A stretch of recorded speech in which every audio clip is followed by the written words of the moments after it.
Michelle, taking it a step back, the fact that TikTok is becoming so central to the future discussions between the two leaders of the United States and China, does that surprise you at all?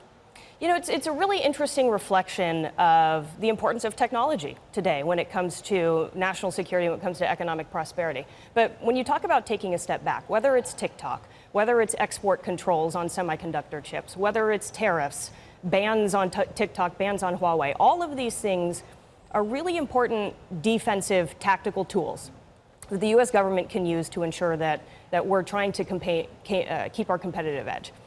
But when you think about what's really happening with the U.S.-China relationship, the fundamentals are still the same right now as they have been for years.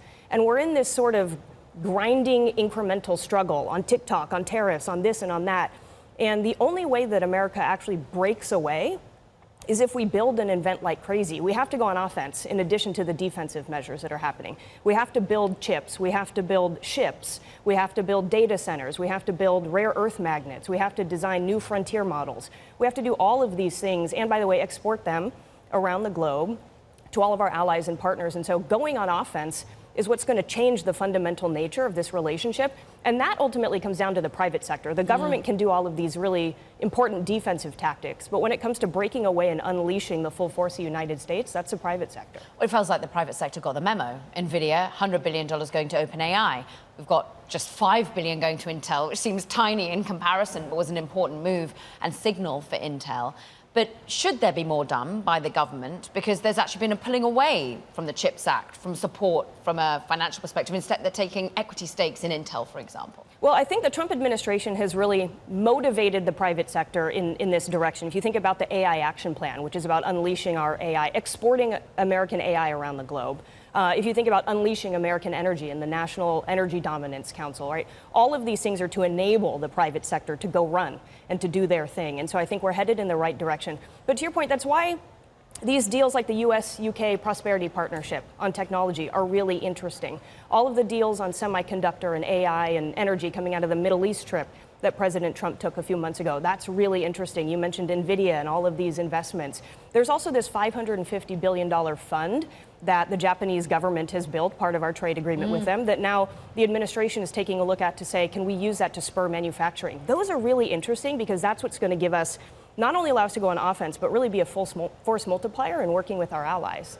What seems to be a more difficult square to circle is whether or not NVIDIA or other powerhouses in the United States should be able to export their technology into China to be able to ensure that they win the tech stack race to a certain extent. David Sachs has been outspoken about this.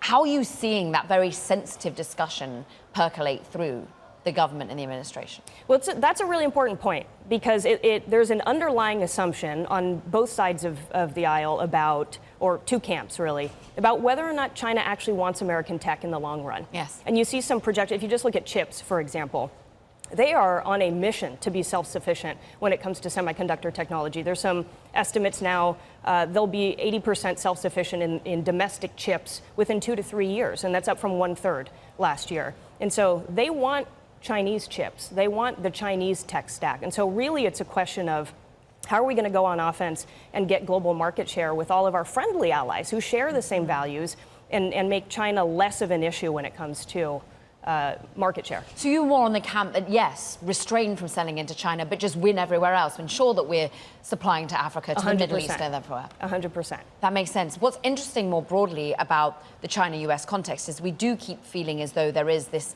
ultimate race. Is there, can you remind the audience what's at stake if America, quote unquote, doesn't win it? Yeah, well, you know, it's interesting. We're talking right now on the sidelines of the UN General Assembly, and it's been 80 years. And if you look at the past 80 years and the backbone of the free world, it's been institutions that the United States has built and led, right? Whether it's the United States itself or the UN or the G7 or the OECD, all of these important institutions have helped in the 20th century. They're not as relevant heading into the 21st century. The new backbone of the free world is going to be technology. And it's going to be all the businesses we build off the back of the technology, all the values that technology propagates. And so we have to re-earn our leadership in the 21st century by inventing a new framework for freedom and prosperity. And the backbone of that is going to be technology. And so the really good news is America's good at this stuff. This is our superpower, innovation and enterprise. And so if we lean into that, we can lead the 21st century. Are we good at governance of it?